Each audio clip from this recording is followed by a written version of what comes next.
Hey guys, we got a 2016 Ram 1500 here, and we're going to be changing out this tailstock seal.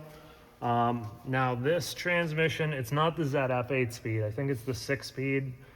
I'm sorry, I don't know what the model number is, but it's a two-wheel drive truck. So I think there's only 3 transmission options. I'm sure you can get the 8-speed, the 6-speed, and then maybe a 6-speed for two-wheel drive only, the one without a transfer case. So that's the one it is, and we're just gonna get into this. So first thing we gotta do is get this drive shaft off. This is gonna be a pretty easy job.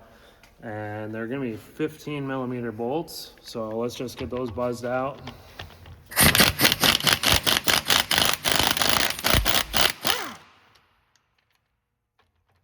Putting one back in just to keep the drive shaft from falling off, which I'm sure it's just rusted to this flange anyways, but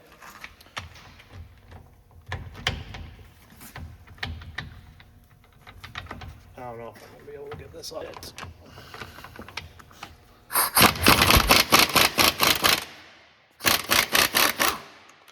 Okay, normally you'd be able to just basically put the truck into neutral and then spin the drive shaft so that the bolts would come down and you can access the bolts easier on the bottom.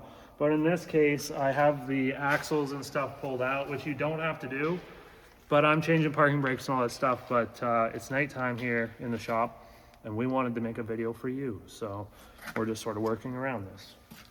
All right, we're gonna just mark the drive shaft right now so that we can put it back on exactly where it was. And then I'm going to use a dead blow hammer. We're gonna hammer the drive shaft right on the ears here to jar it free.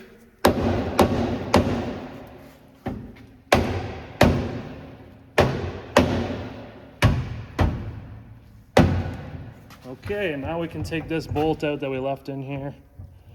Hopefully, it's very rusty and there is blue Loctite on it. And once we get that out, we should be able to drop this down and it'll just slide right out. And just like that, we can just set this on the ground and get this seal changed. Okay, so I'm just gonna use a sharpened chisel and a hammer. And if you want, you could just clean off all the grime and stuff, but the edge of the seal is right about here. You can see where it's red. That's the edge. And then we're just gonna go in from the side and work our way around.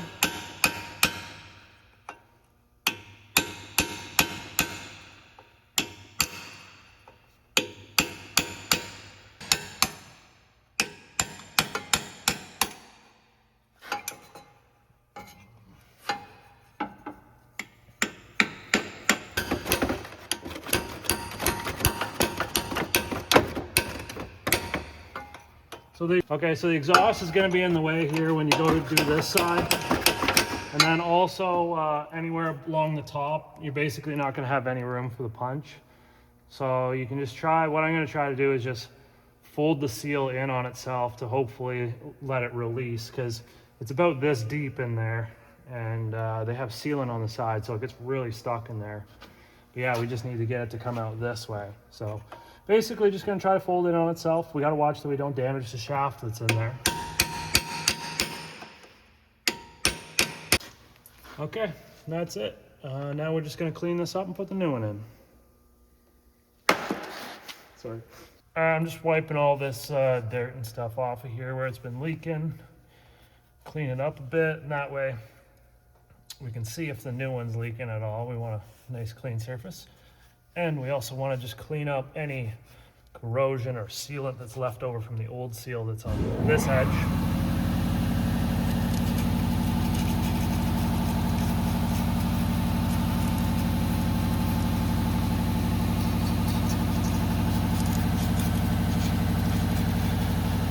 Okay, and then we just basically give that a wipe so we don't have any dirt in there. And now we're ready to install the seal. So I've got a little cup tool that will hopefully drive this in here. I just gotta grab my hammer off the floor.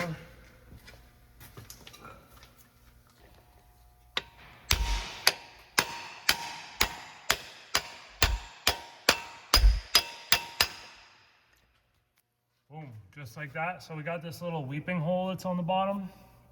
And that's so that if the seal does leak inside of here, it will actually just weep out of the bottom there, and then you can know to change the seal. So I think that's driven in there. Just look around and make sure that it's pretty well flush all the way around. Now we're ready to put the drive shaft back on. Okay, so we're just gonna put the drive shaft back on now, and if you want, you could clean the flange where the drive shaft mates up against. You can see this one's got some rust on it. And also we need to try to line up, the flange that we marked earlier. So just make sure a white mark's there. It's gonna sit about there.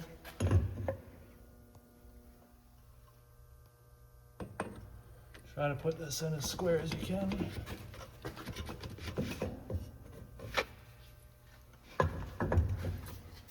Something like that. Let me just get our bolts started. Now there is Loctite on these from the factory, blue Loctite. So if you wanted to, you could clean the threads off and then apply new Loctite if you wish.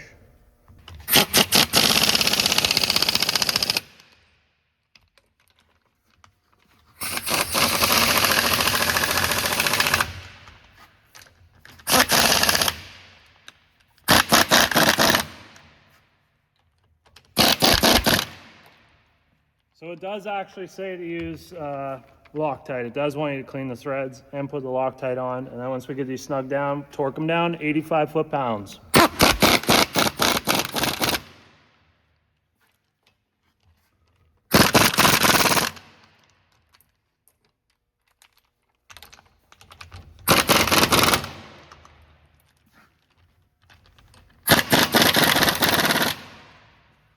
Cool. That's pretty much all there is to it. If you got any questions, throw them in the comments. If the video helped, give it a thumbs up. And don't forget to subscribe. Helps us out more than you know. See you in the next one.